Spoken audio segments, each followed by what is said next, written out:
কাপড় পরে এক রিক্সা করে ৩ থেকে ৪টে রিসোর্ট আজকে ঘুরে বের হলাম। হ্যালো ভিউয়ার্স, আসসালামু আলাইকুম। সেই রকম একটা রিসোর্ট, এটার নাম হচ্ছে পিএসসিসি একটা রিসোর্ট ছিল ঢাকা গাজীপুরে জয়যোগপুরের এই দিকে। সেই রিসোর্টটা অনেক সুন্দর, বিশাল এরিয়া জুড়ে এই রিসোর্টটা আসলে অনেক এত সুন্দর ভিতরের অবস্থান, ফাঁকা, অনেক ফাঁকা জায়গায়, বিশেষ করে বাচ্চাদের জন্য যাদের পিকনিক করার জন্য ইচ্ছা আছে, পিকনিকের জন্য এই রিসোর্টগুলো এখন তৈরি করা হচ্ছে। অনেক দিন যাবত হচ্ছে এইগুলো পড়ে আছে, অনেক দিন যাবত এইগুলো পরিষ্কার করা হয় না। এগুলো এখন ওরা পরিষ্কার করতেছে, যে হচ্ছে ডিসেম্বর থেকে শুরু হবে, ফেব্রুয়ারি মার্চ মাস পর্যন্ত হচ্ছে অনেকে নাকি পিকনিকের জন্য এখানে আসে। আমরা কথা বললাম ওদের সঙ্গে, ওরা বলতেছে এখন সেরকম কোনো লোকজন আসে না, কিন্তু এই মাস শেষে শুরু হয়ে যাবে পিকনিক রিসোর্ট এখানে, পিকনিকের জন্য সবাই অনেক দূর থেকে এখানে আসে। এমন একটা জায়গায় এমন দৃশ্যগুলো ছিল, অনেক সুন্দর ছিল। গাছের চতুর সাইড দিয়ে হচ্ছে গাছ আর গাছ, যে বেশ যেদিকেই চোখ দিচ্ছিলাম সেই দিকেই হচ্ছে দু চোখ মনে হয় যে ভরে যাচ্ছিল। আমরা যারা শহরে থাকি তারা তো সচরাচর এত সুন্দর জায়গা দেখি না, কি বলবো, ফাঁকা জায়গার কথা বলতেছি আর কি। আমার বাচ্চাগুলো বিশেষ করে এখানে যে গিয়েছিল না, গিয়ে ওরা খুব মজা পাচ্ছিল। ওদেরকে আজকে সারাদিন সেরকম ওরা খাওয়া দাওয়া করেনি, ওরা শুধু চতুর সাইড দিয়ে লাফালাফি আর খেলা ছাড়া কোনো কথা ছিল না। আমি অবশ্য ঘুরে ঘুরে দেখতেছিলাম যে জায়গাগুলো যদি পরিষ্কার থাকতো তাহলে কত আরও অনেক সুন্দর চকচকে তকতকে থাকতো, কিন্তু ওরা এখন পরিষ্কারের কাজ শুরু করেছে। এটা অবশ্য একটা পানির উপরেই এই ঘরটা ছিল, পানির উপরে নিচে পিলার দিয়ে হচ্ছে উপরে এরকম করে করছে, তবে অনেক সুন্দর ছিল। তারপর হচ্ছে নিচের পানির মধ্যে অনেকগুলো ছানার মধ্যে কী জানি ছিল, ওগুলো দেখতেও অনেক সুন্দর ছিল। তবে ভয় ছিল কি, অনেক ঠান্ডা ছিল, তো এই কারণে হচ্ছে পানিগুলো ধরতে পারতেছিলাম না।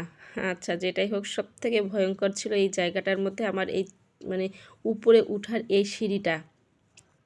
কারণ কি জানেন, এখানে উপরে যখন উঠতেছিলাম, এখানে সিঁড়িটার নিচে এই যে লোহাগুলো আছে না, লোহাগুলো অনেকটাই হচ্ছে ভেঙে গিয়েছিল। এটা তো হচ্ছে ঢালাই করা কোনো সিঁড়ি না, এটা হচ্ছে এই যে লোহার মতো হচ্ছে করা, লোহা দিয়ে আর কি করছে। এই জায়গাটা অনেক ভয়ঙ্কর ছিল, কারণ অনেক জায়গায় ভেঙে গেছে।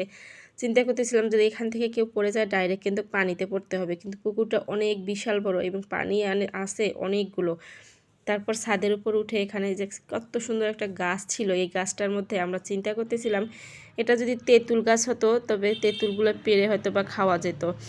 এই কারণে সবাই হাসতেছিল এইটা নিয়ে, যে এটা তো তেঁতুল গাছ না, এটা কি জানি একটা গাছ বলে। তবে পাতাগুলো দেখছেন অনেক ময়লা ছিল, কিন্তু ভালোই লাগতেছিল এখানে, যে সবাই খুব মজা করতেছিল, সবাই আর কি ফটোশ্যুট করা নিয়ে ব্যস্ত, সবাই এখানে ওখানে ছবি উঠাচ্ছিল। সব থেকে ভয় পাচ্ছিলাম যখন নামতেছিলাম তখন, যে আল্লাহ পড়ে যাই কিনা, পড়ে যাই কিনা। অনেক ভয় ভয় নিয়ে আমি এখান থেকে অবশ্য আজকে নামতেছিলাম, খুব ভয় পাচ্ছিলাম এখানে। তারপরে চিন্তা করলাম উঠতে যখন পেরেছি, নামতে তো হবেই, যতই কষ্ট হোক আর যতই ভয় হোক, দেখতে আসছি, দেখে তো যাবই। আচ্ছা, এখানে নেমে আমার মনে হয় যে হাত পা কাঁপুনি উঠে গেছে, এখানে নেমে আমি দাঁড়াইছিলাম।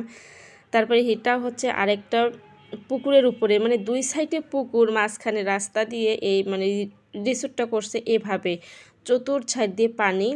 আর এই যে এগুলো এখনও পরিষ্কার করে নেই, অনেক দিন যাবত বললাম না যে এগুলো নোংরা অবস্থায় পড়ে আছে, এইগুলা হচ্ছে এখন পরিষ্কার করতেছে ওরা। এখন পরিষ্কার করে তারপর হচ্ছে ওরা রেডি করতেছে, কয়েকদিনের মধ্যে পিকনিক পার্টি আসবে এই কারণে। এই সময়টা কে জানি আমাকে ফোন দিয়েছিল, সেই ফোনে আবার কথা বলে নিচ্ছিলাম আমি। ওর আব্বু ফোন দিয়েছিল যে বাচ্চাদের নিয়ে বাইরে আসছে, ওর বাবা আবার আমাদের সাথে আসেনি, ও আবার রেখে চলে গিয়েছিল, ওর অফিস ছিল এই কারণে।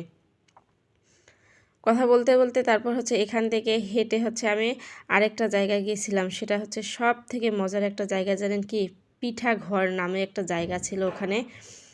এখানে যখন এখন নাকি শুরু হবে, এই যে দেখেন চুলা টুলা সব করা আছে। এই যে সব থেকে মজা ছিল, এখানে একটা বিড়াল বসেছিল, বিড়ালটাকে আমি ক্যামেরাবন্দি করতে পারিনি। এখানে যখনই গিয়ে বসেছিলাম বিড়ালটা এক লাফ দিয়ে চলে গিয়েছিল, আমার মেয়ে তো পুরা ভয় পাচ্ছিল এটা দেখে। এখানে নাকি রান্না বান্নাও করা হয়, এই যে চুলা সব কিছু রেডি করতেছে ওরা, এখানে রান্না করা হয়, তারপর হচ্ছে বিভিন্ন ধরনের পিঠা বানানো হয়। কিন্তু আমরা এমন একটা সময় গিয়েছি যে পিঠাও পাইনি, কোনো রান্নার আয়োজনও ছিল না।